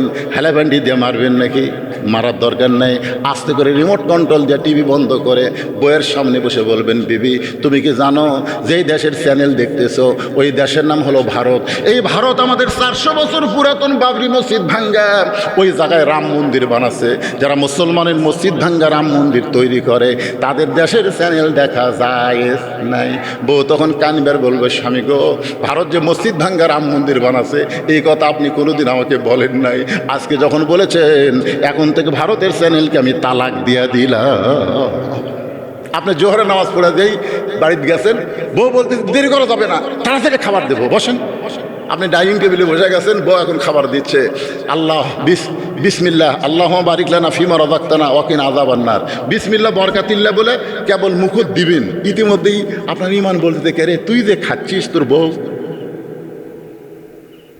তখন আপনার খাওয়া আবার থালির থেকে বলা লাগবে, কে গো বিবি আমি তো জোহরে নামাজ পড়ে আসা ভাত খাওয়ার বসলাম, তোমার নামাজের খবর কি? ও বলতেছে গোসলই করিনি, কামে ঠেলা গোসলই করিনি। আপনি মুসলমান হয়ে সঙ্গে সঙ্গে থালি ঠেলে দিয়ে বলতে হবে কোনো বেনামাজের হাতে আমি খাবো না, গোসল কর নামাজ পড় তারপরে খাবার দে, খাবো না রে। খালি যদি বলেন খাবো না রে, এক দৌড়ে যা গোসল করবি, গোসল করে সে নামাজ পড়ে আপনার সামনে খাবার দিবে। আল্লাহ বলবে, আল্লাহ স্বামী স্ত্রী খবর কি? আল্লাহ বলতে স্বামী স্ত্রী 2 জনে জান্নাতি, জোরে কর সুবহানাল্লাহ। আপনার 22 বছরের একটা ছেলে আছে, সেই ছেলেটা হলো টুটু কোম্পানির ম্যানেজার। একটু চিন্তা করে দেখেন আপনাকে ছেলে আছে না নাই? আপনি একলা একলা নামাজ পড়েন কিন্তু আপনার ছেলে নামাজ পড়ে না। আল্লাহ কোরআনে বলেছেন, কু আনফুসাকুম ওয়া আহলিকুম নারা, জাহান্নামের আগুন থেকে যদি বাঁচতে চাও তোমার আহাল পরিবার নিয়ে বাঁচতে হবে। 17 বছরের একটা মেয়ে আছে, মেয়েটাকে হাই হিল করে কিলকিল করে গোটা মণ্ডল পাড়া ঘুরে বেড়ায় আর যুবকরা খালি মিস কল মারে। তাহলে আপনার মেয়েকে বাবা হিসাবে রাখালি করার দরকার আছে না নাই? আল্লাহ নবী করেছেন, নবী ফাতেমাকে কাছে ডাকতে বললেন, ফাতেমা তোমার কি কখনো মনে হয় তোমার বাবা বিশ্ব নবী বলে আল্লাহ তোমাকে জান্নাত দিবে? এই কথা কি তোমার কখনো মনে হয়? ফাতেমা বলতেছে, বাবা আমার সব সময় মনে হয় আমার বাবা বিশ্ব নবী, এই খাতিরে আল্লাহ আমাকে জান্নাত দিবে। সঙ্গে সঙ্গে নবী ফাতেমার আঙ্গুলে একটা ঠাসি দিয়ে বললেন, ফাতেমা তুমি বড় ভুল করেছো মা, তোমার বাবা বিশ্ব নবী বলে আল্লাহ তোমাকে জান্নাত দিবে এইটা মনে করো না। জান্নাতে যদি যাইতে চাও তাহলে জান্নাতের আমল করে তোমাকে জান্নাতে যেতে হবে। ফাতেমা বাবার সামনে বসে বলে, বাবা জান্নাতে যাইতে গেলে জান্নাতের আমল করা লাগবে, সেই আমলটা কি? আল্লাহ রাসূল বললেন, মাত্র 4টা আমল করবা। 1 নম্বর হলো নামাজ, 2 নম্বর রোজা, 3 নম্বর স্বামীর কথা মতো চলা, স্বামীর খেদমত করা, 4 নম্বর সতীত্বের হেফাজত পর্দা করা। ফাতেমা বললেন, বাবা এই 4টা আমলের মধ্যে সবচাইতে গুরুত্বপূর্ণ আমল কোনটা? রাসূল বললেন, 24 ঘন্টার মধ্যে 5 বার নামাজ পড়লে নামাজের হক আদায় হবে, বছরে 1 মাস রোজা রাখলে রোজার হক আদায় হবে। স্বামী যখন খেদমত চাবে তখন স্বামীর খেদমত করলে স্বামীর হক আদায় হবে। স্বামী যখন খেদমত চাবে তখন স্বামীর খেদমত করা লাগবে। কথা কি বুঝবার পারছেন? স্বামী যখন খেদমত চাবে তখন খেদমত করা লাগবে, ইচ্ছা মতো খেদমত করা যাবে না। কতগুলো বউ আছে দেখবেন ইচ্ছা মতো স্বামীর খেদমত, অতি ভক্তি। কারণ এই আমাকে অতি ভক্তি করার পিছনে কারণ আছে, হয় আপনার মায়ের বিরুদ্ধে, না আপনার বাপের বিরুদ্ধে কথা বলবি, জোরে কোন কথা ঠিক কিনা? পাকা হাঁকাচ্ছে, মাথা টিপতেছে আর বলতেছে, তো স্বামীকে কান্দো কেন, আমার খেদমত করো, কান্দো কেন? বলে কান্দার কারণ হলো তোমার বুড়া বাপ আর বুড়ি মা, তুমি যখন চাকরি করবার যাও, ব্যবসা করবার যাও, এই বুড়া বুড়ির অত্যাচারে বাড়ির থাকা আমার কঠিন হয়ে গেছে। তুমি যদি আমাকে নিয়ে জান্নাতের সংসার করবার চাও, এই যে তিনটে একসাথে গেল, এরা কিভাবে করবে? হ্যাঁ, কারণ এইরকম ছেলেবেলে তিনজন একসাথে হলেই হাসতেছেন, ভবিষ্যৎ খারাপ যদি আল্লাহর কোরআনকে আমরা গ্রহণ না করি। জোরে কোন কথা ঠিক কিনা? সেই আলোচনায় আপনাদের শোনাইতেছে ভাইজান, একটু খেয়াল করেন। এখন বলতেছে তুমি যদি তোমার বুড়া বাপ মায়ের সাথে থাকো, তাহলে আল্লাহর হস্তে আমাকে বাপের বাড়িতে পেরে দাও, আর আমার সঙ্গে যদি থাকবার চাও, তাহলে তোমার বাপ মাও বাদ দেওয়া লাগবে। অমা আলাইনা ইল্লাল বালাক। এই এখন আপনি কি করবেন? আমার সাথে থাকবার চাইলে বাপ মাও বাদ দেওয়া লাগবে, আর বাপ মায়ের সাথে থাকবার চাইলে আমি বাপের বাড়ি চলে যাবো। তুমি কি করবা কও? আল্লাহ বলতেছেন লিয়াবলুয়াকুম আইয়ুকুম আহসানু আমালা, তোমাকে সুন্দর আমলের পরীক্ষা করা হবে। এই সময় সুন্দর আমল বাপ মা ছাড়া না বউ ছাড়া? এ মরদরা কথা কন না কেন? এই সময় সুন্দর আমল কি বাপ ছাড়া না বউ ছাড়া? কারণ বউকে আপনি ছাড়া দেন সকালে, বিকালে বিয়ে করে ফেলবেন। আপনি মরদ মানুষ, আপনার বউয়ের অভাব নেই। বউ যদি মরে যায়, আমার আইদার ভাই বলতেছে বউ মরার পর থেকে বাইরে যাইতেই কয় বিয়ে করবে না, আগে কেউ কয়। বউ মরে গেলে বউ পাওয়া যায়, বউ ছাইড়া দিলে বউ পাওয়া যায়, কিন্তু বাপ মা যদি মারা যায় কিয়ামত পর্যন্ত তার বাপ মা পাবেন। আল্লাহ কোরআনে বলেছেন ওয়াকাদা রাব্বুকা আল্লা তা'বুদু ইল্লা ইয়াহু ওয়া বিল ওয়ালিদাইনি ইহসানা। জোরে আল্লাহু আকবার। একটু চিন্তা করেন, রাসূল বলে ফাতেমা, মেয়েদের জন্য সবচেয়ে গুরুত্বপূর্ণ আমল হলো পর্দার আমল। পর্দা যদি না থাকে, সেই মেয়ের নামাজ, রোজা, হজ, যাকাত কোনো কিছু আল্লাহ কবুল করবে না। মেয়েরা যদি আল্লাহর কাছে ইবাদত কবুল করাবার চায়, তাহলে 1 নম্বর গুরুত্বপূর্ণ আমলের নাম কি? সবাই ধরে বলেন, নাম কি? পর্দাহীনা নারীর হাতে কোনো বরকত নাই। পর্দা যাদের নাই, তারা নিজেরা মার্কেট করবার চায়। ধরে কোন কথা ঠিক কিনা? এখন খেয়াল করেন, ওসমান গনি চুপটি করে বসে রাখালেকে বলতেছে, ভাইজান আপনি এত গরম হয়েছেন, আমি কোনোদিন আপনাকে সামনে কাতারে দেখি নাই, আজকে দেখলাম বলেই তো এমন করে বললাম। ও ভাই, আপনার পরিচয় কি? রাখাল বলতেছে, বারান্দাত নামাজ পড়ি। আমি ভিতরে ঢুকছি সামনে কাতারে দেখার জন্যে, দেখা হয়ে গেলে আমি আর কোনোদিন আসবো না।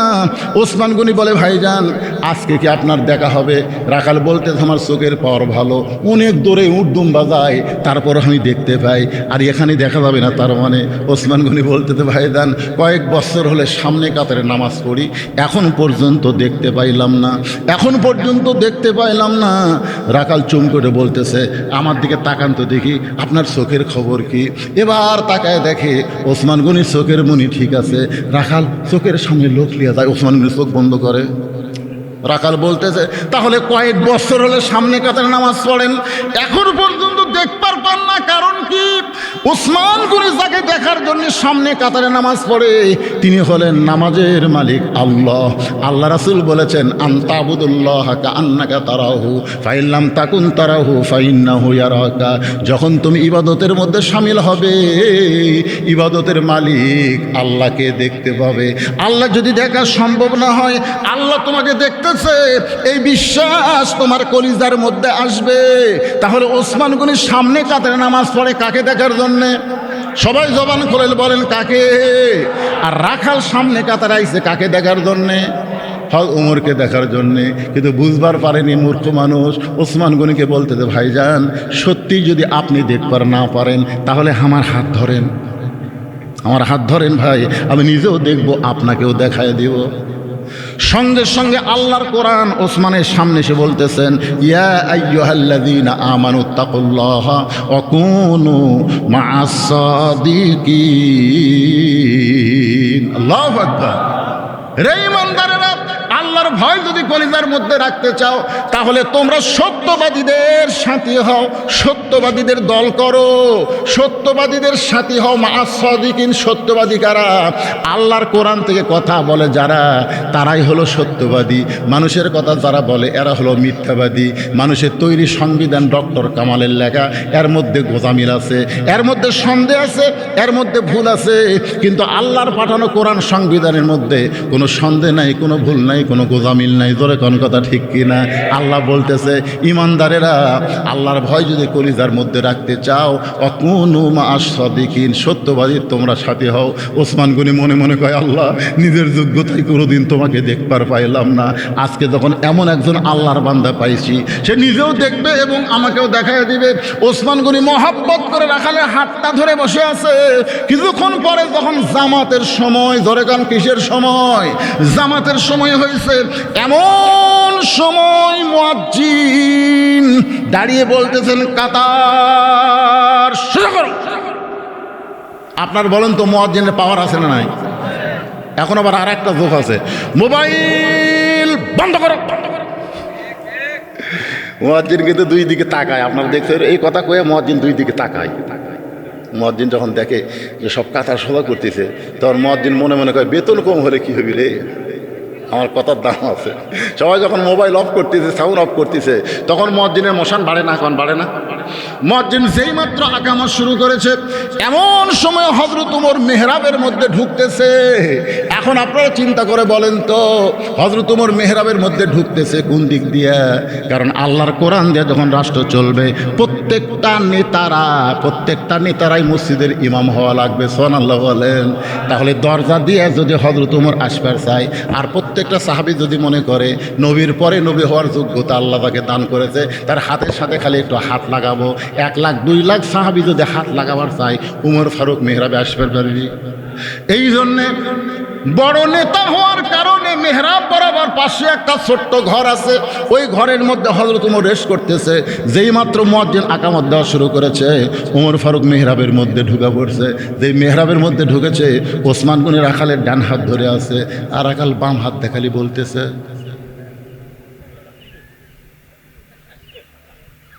কে রে? এই তো আমাকে বললো রে যে উমরকে যদি দেখবার চাও সামনে কাতারে যাও, আবার মেহরাবের মধ্যে। যেই মুয়াজ্জিন বলেছেন কদ কামাতিস সালাহ, কদ কামাতিস সালাহ, সঙ্গে সঙ্গে রাখাল আল্লাহু আকবার। যে আল্লাহু আকবার বলেছে, ওসমান গনি রাখালের হাতটা ছাড়া দিস। হাত ছাড়া দেয় বলতে দে, ভাইজান ইমাম সাহেব যখন ভুল করে তখন মানুষ লোকমা দেয়, আল্লাহু আকবার বলে, এখনো আকামতি শেষ হয় নাই আর আপনি আল্লাহু আকবার লোকমা দিলেন। রাখাল বলে, এই জন্যই তো তুই কানা, এই জন্যই তুই দেখবার পাস না। কি জন্যে আল্লাহু আকবার বললাম মিয়া, তুই জানিস না? এই কথা যেই মাত্র রাখাল কইছে, সঙ্গে সঙ্গে দ্বিতীয় কাতার থেকে একজন সাহাবী দৌড়ে এসে রাখালে হাতটা হেঁচকা টান দেয়, বলে, পাগল, তুই যাকে কানা কানা বলে তিরস্কার করতেছিস, এতক্ষণ পর্যন্ত যে লোকটা তোর হাতটা ধরে দাঁড়িয়েছিল, তুই কি চিনিস রে এই ব্যক্তিকে? এই ব্যক্তিরে তুই কি চিনিস নাকি?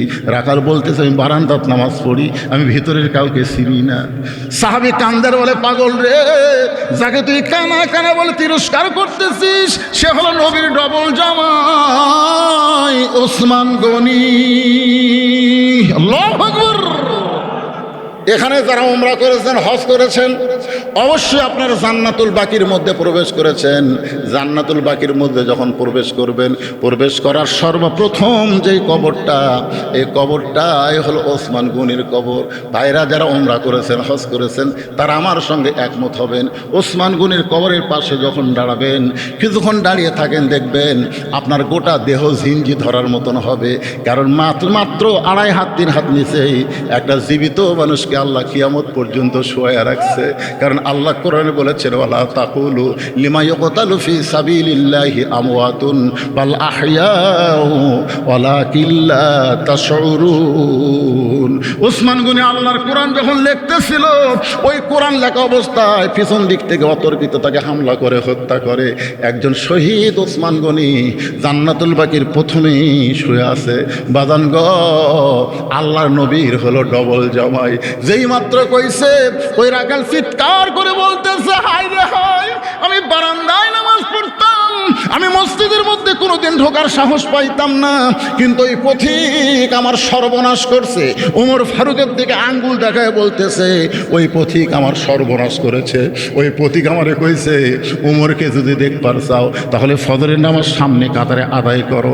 আমার সারা জীবনের সাধনা একটা বার শুধু হযরত ওমরকে দেখতে চাই। হযরত ওমরকে দেখতে এসে ওই পথিককে যখন মেহরাবের মধ্যে আমি দেখতে পাই, আমি আল্লাহু আকবার লোকমা দিলাম এই কারণেই, পথিক মেহরাব থেকে সরে যাবে, ওই জায়গায় হযরত ওমর দাঁড়াবে, আমি প্রাণ ভরে তাকে এক নজর দেখতে চাই। হাজার হাজার সাহাবীরা মসজিদের মধ্যে কাঁদতেছে। রাখাল চিল্লায় বলে, আল্লাহ, বারান্দায় নামাজ পড়া ভালো, এই মসজিদের মধ্যে কান্দাকান্দি কেন শুরু হয়ে গেল? ওসমান গনি বলে, রাখাল ভাই, এ হাজার হাজার মানুষ কান্দার কারণ হলো তুমি তাকে পথিক পথিক বলতেছ, তিনি হলেন হযরত ওমর। গাছের গোড়া কাটলে গাছটা যেমন পড়ে যায়, তেমনি রাখাল মেহরাবের মধ্যে পড়ে গিয়া কাটা মুরগির মতন ছটফট করে আর বলে, আমির আল মুমিনিন, আমি আপনাকে তওবা পড়াইছি, আমি আপনাকে মুনাফিক কইছি, আমি আপনাকে ভণ্ড কইছি, এত কথা বলেছে গো আমির, আপনি অথম রাখালকে কিছুই বলেন নাই। সঙ্গে সঙ্গে সাহাবীরা বলে, এই কে রে মেহরাবের মধ্যে ঢুকে কি বলতেছে? কাকে তওবা পড়াইছে, কারে মুনাফিক কইছে, কারে ভণ্ড কইছে, এ কে রে?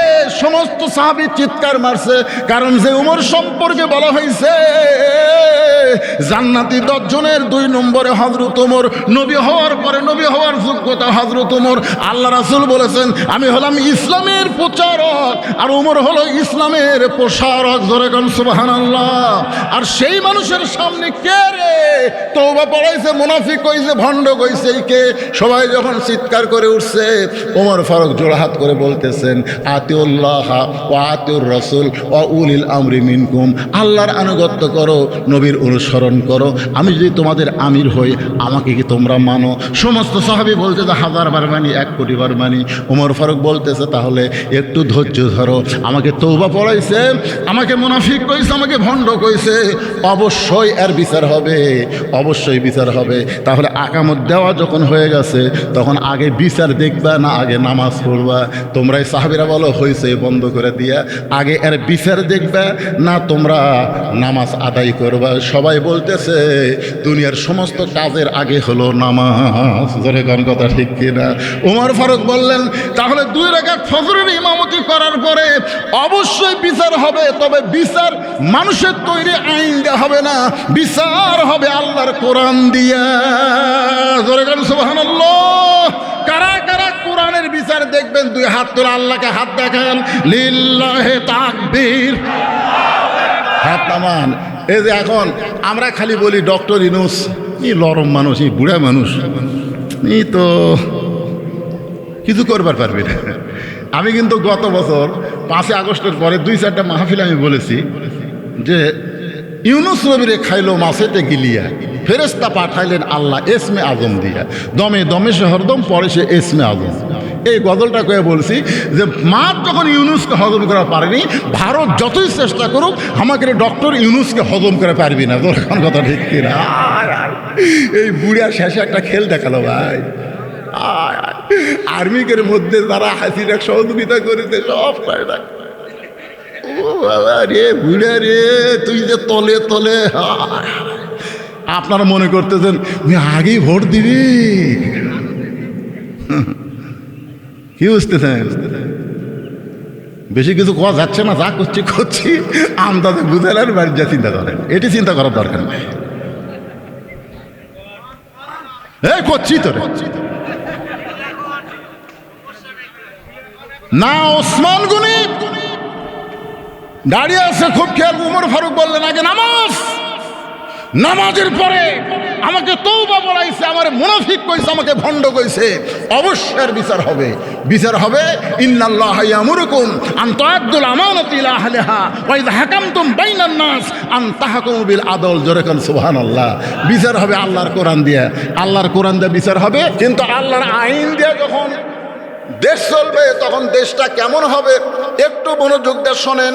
নামাজ যখন শেষ হয়ে সমস্ত সাহাবীরা তাকায় আছে, আর রাখাল খালি সামনে কাতারে মনে মনে কাঁদতেছে, চোখ দিয়ে দর দর করে পানি পড়তেছে, কারণ নামাজের মধ্যে তার চিল্লায় চিল্লায় কান্দা যায় না। আল্লাহ রে, সারা জীবনের সাধনা যাকে এক নজর দেখব, আর তার সঙ্গে আমি কত বড় বেয়াদবি করছি, তাকে আমি তওবা পড়াইছি, তাকে আমি মুনাফিক কইছি, তাকে আমি ভণ্ড কইছি। রাখাল যখন কাঁদতেছে সামনে কাতারে নামাজের ভিতরে, ওমর ফারুক কিন্তু ইমামতি করতেছে, আর রাখালের কান্নাটা বুঝবার পারতেছে, কারণ রাখাল কাঁদতেছে। বাজান রে, ওমর বরাবর রাখাল কাঁদতেছে নামাজের ভিতরে। আল্লাহ, আমার ঈমান শেষ হয়ে গেছে। আল্লাহ, দুনিয়াতে তাকে একটা নজর দেখার জন্য জীবিত আছি, তাকে আমি তওবা পড়াইছি, তাকে আমি মুনাফিক কইছি, তাকে ভণ্ড কইছি।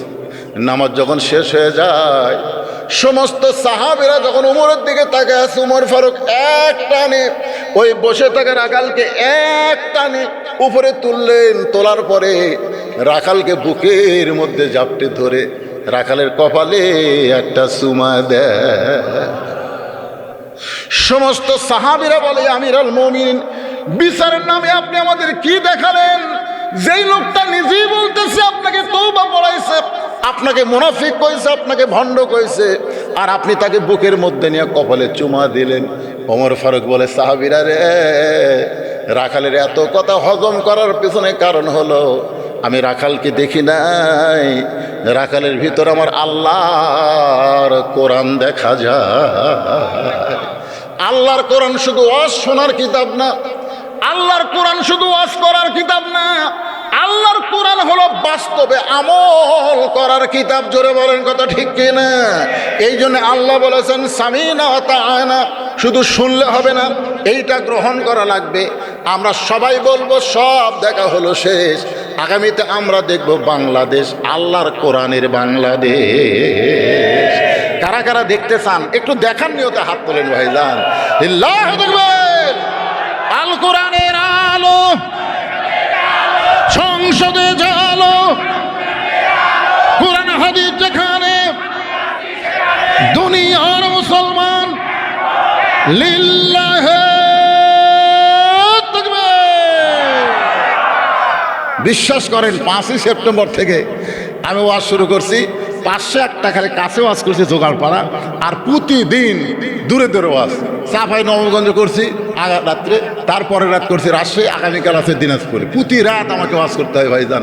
আপনারা একদিন শুনতেছেন, আমি নিয়ত করেছিলাম যে 12টার আগেই, অর্থাৎ তারিখ পরিবর্তনের আগেই ওয়াজ শেষ করব, কিন্তু আপনারা বসে আছেন, আজকে বসা দেখে কলজা ভরে গেল না, নিজের এলাকার লোক আমার ওয়াজ শুনবার চাই। আগামীতে দাওয়াত নেওয়া হবে, কোনো অসুবিধা নাই। ইস্তেগফার পড়েন, আস্তাগফিরুল্লাহ রব্বি মিন কুল্লি জামবি ওয়া তুবু ইলাই, লা হাওলা ওয়ালা কুওয়াতা ইল্লা বিল্লাহিল আলিয়্যিল আযীম। আল্লাহুম্মা আমিন।